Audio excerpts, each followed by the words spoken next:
Hello and welcome back to the Hazzabhajan YouTube channel. It is Harry here, and today it is time for another transfer related video because clearly I'm feeling very original at the moment. The UEFA Champions League group stage concluded on Wednesday with some big teams like Ajax, Inter Milan and most infamously of all, Manchester United, all missing out on qualifying for the knockout stages. The teams that did progress all obviously have a fighting chance of making it to the final in Istanbul in May, provided of course that it can actually happen. And whilst I do not know what the round of 16 fixtures are as of the time of this recording, there are bound to be some absolute classics in there, and I cannot wait to see them being played out when it returns in February. With the Champions League being quite topical therefore, I thought I'd go through every single club who qualified for the round of 16 this season and pick out who I believe to be their best transfer in the last 10 years. Although since Man City, Liverpool and Chelsea have qualified, and I made a video looking at every Premier League club's best transfer in the last 10 years a few months back, I will not mention them here or my choices for those clubs here. If you want to find out what they are, a link to that video is in the description down below. Like last time, taking into account are aspects like the player's impact at the club, the transfer fee, the potential sell-on value, and how much the player was needed at the time, etc, and transfers right the way back to the summer window of 2010 are considered for the purposes of this video. And don't you worry for those who are looking for a more negative spin on proceedings, because a worse transfer video, or the opposite to this video, will arrive in the next few days. But without any further ado, here is my opinion on every round of 16 Champions League club's best signing in the last 10 years. Bayern Munich. Robert Lewandowski. I think this one is pretty self-explanatory. Bayern's transfer business over the last decade has been exceptional, with Manuel Neuer, Jerome Boateng, Thiago and Serge Gnabry being just 4 honourable mentions, but snapping up one of the best, if not the best, strikers in the world in the last decade from your bitter rivals on a free is a serious coup. Lewandowski has scored at least 40 goals in all competitions every season since 2015-16. He's won the Bundesliga Golden Boot 4 times in the last 5 seasons, and last season he scored a quite frankly laughable 55 goals in 47 games. Of course, his wages are extremely high, but his original purchase cost less than my weekly shop, so he's an obvious selection as Bayern's best transfer in the last decade. Atletico Madrid. Diego Godin. Antoine Griezmann comes very close, since Atleti got the French forward on the cheap during his peak years before selling him on to Barcelona for a massive profit, who have since overseen his decline. But for me, the player who defines Atleti the most in the last decade at least is the one who I have gone with. Diego Godin was perhaps the perfect player for Diego Simeone's no-nonsense defensive system, with his ability in purely defensive areas such as tackling, positioning and aerial ability being outstanding for the entirety of his 9-year spell with the Mattress Makers. He scored the goal which won Atleti their only La Liga title of this century in 2014, and he lifted 7 other pieces of silverware with the Madrid outfit, including 3 Europa Leagues. All this for just £7.2 million back in 2010. Real Madrid. Toni Kroos. Since Cristiano Ronaldo's transfer in 2009 falls just outside of the allocated bracket, it's a choice between their 3 midfield titans of Toni Kroos, Luka Modric and Casemiro for me. I wouldn't begrudge anyone who picked either of the other 2, or indeed Dani Carvajal for that matter, but in the end I've just swayed towards Kroos, partly since he was snagged from Bayern Munich, who were, and of course still are, European powerhouses for just £22 million, and it's proved to be worth every penny.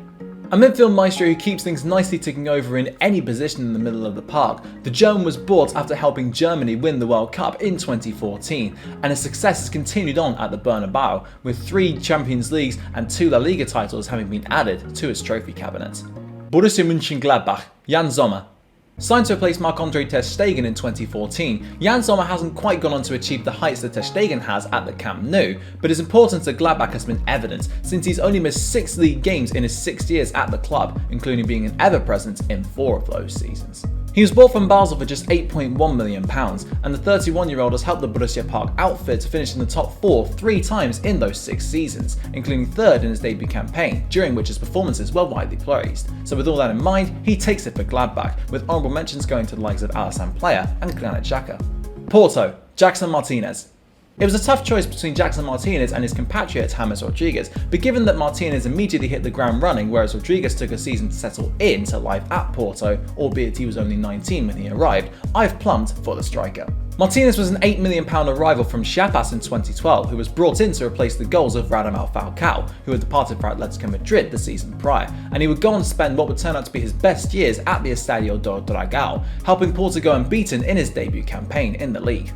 He would hit 94 goals in just 143 games in all competitions for the Portuguese Giants, and they would turn a £27 million profit on him when they sold him to Atletico Madrid in 2015, but injuries would destroy his career after the move, and he actually retired just last week at the age of 34. Atalanta, Alejandro Gomez. Trying to pick out Atalanta's best signing in the last 10 years is almost impossible, with Duvan Zapata, Josip Ilicic, Mario Pasalic and Andrea Maciello amongst a plethora of others, all up for the consideration, but I've gone for their captain fantastic, Alejandro Papu Gomez. Dragged in from the wilderness in 2014 from Metalist Kharkiv, Gomez is a diminutive and agile player who can play an attacking midfield, on the wing or just behind the striker, and he's led the club with distinction during the best spell in their history. Last season, he set a Serie A record of 16 assists in a single campaign, helping the Bergamo outfit finish in third, which is their highest ever league position, and he helped them reach the Champions League quarter-finals last season as well as the knockout stages this season, proving that it was no fluke the first time around. All things considered, he has to take it for me. Sevilla, Jesus Navas. Pablo Sarabia and Wissam Ben Yedder, both of whom were coincidentally sold in the same summer to French clubs, were the closest to beating Jesus Navas, but the player who has made more appearances for the Andalusian outfit than any other is, in my opinion, Sevilla's best signing since 2010. Navas started out at Sevilla before moving to Man City in 2013, where he had a good debut season before fizzling out spectacularly, needing a move to reignite his career, which he got with a move back to his boyhood club in 2017 on a free. He reinvented himself as a marauding right-back to great effect, as he captained the club to Europa League title and was an ever-presence in La Liga as they finished fourth. His form has earned him a recall to the Spain squad too, and even the training ground has been named after him, which does seem a tad early, but in a world where Jude Bellingham's shirt number has been retired at Birmingham City despite him only having played half a season there and scoring about 3 or 4 goals, I guess anything's plausible nowadays. Borussia Dortmund, Pierre-Emerick Aubameyang. Why do I do this to myself? I actually had to pick between Marco Reus, Jadon Sancho, Ilkay Gundogan, Pierre-Emerick Aubameyang, Ousmane Dembele, Henrik Mkhitaryan, Lukas Piszczek, Robert Lewandowski and Erling Haaland as Dortmund's best signing in the last 10 years? How on earth do you even do that? If I had to pick one, which I guess is the point of this video to be fair, then I would go with Aubameyang, who became one of Europe's most feared strikers at the Westfalenstadion. An eagle-eyed goalscorer with searing pace, the Gabon international would score 141 in 213 games for Dortmund after joining in 2013 for £11.7 million, replacing Lewandowski brilliantly and even beating him to the Golden Boot in 2017 before departing for Arsenal for 5 times what Dortmund originally paid for him back in 2013. I think it's clear to see that with the honourable mentions I labelled at the start of this segment, that Dortmund's transfer business in the last 10 years has been exceptional and expect that to continue on into the next decade. Lazio, Ciro Immobile. Whilst Dortmund provided the trickiest decision in this video, their Group F rivals Lazio actually provided the easiest, with Ciro Immobile standing head and shoulders above all others. The Rome outfit rescued him from his nightmare stints on the continent with Dortmund and Sevilla, and he has repaid their faith in him in spades, with his lowest goal scoring season to date still being a decent 19 goals in all competitions in 2018-19 when Lazio won the Coppa Italia. Last season, he matched Gonzalo Higuain's record as the player to have scored the most goals in a single Serie A season with 36, and the pacey, strong and clinical marksman has continued on that form this campaign after hitting 6 in just 8 games so far this season. Juventus, Leonardo Bonucci.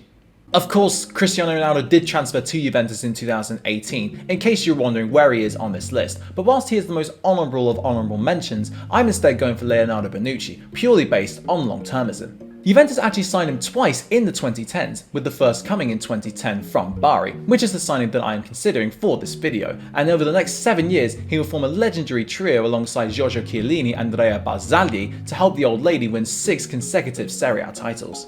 He would take a sabbatical at AC Milan in 2017-18 before returning the season after, where he was picked up where he left off, winning 2 more league titles, although given his comments in 2019 about how the racial abuse that Moise Kean received was partly his fault, I'm not quite sure of his status as a human being, but as a signing, he's done a pretty decent job.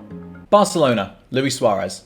I was so tempted to pick Marc-Andre ter Stegen here, since his cut price deal of just £10 million back in 2014 has proved to be a bargain, as he has established himself as one of the best goalkeepers in the world at the Camp Nou. But if I didn't go with Suarez, you would probably think that I'm messed up in the head, and rightfully so.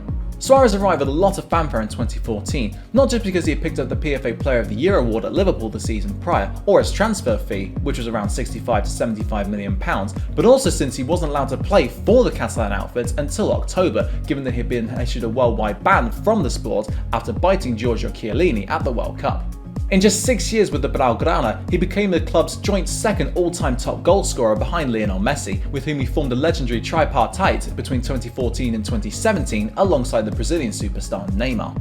He would win 4 La Ligas and a Champions League with the club, as well as being the only player not called Lionel Messi or Cristiano Ronaldo to pick up the La Liga Golden Boot during the 2010s, after scoring an astonishing 43 goals in 2015-16. He acrimoniously left for Atletico Madrid on a free transfer in the summer just gone, but that's purely because the soon-to-be ex-Barcelona president Jose Bartomeu is completely incompetent, which you will see when I do the worst transfers video over the next few days. PSG, Thiago Silva.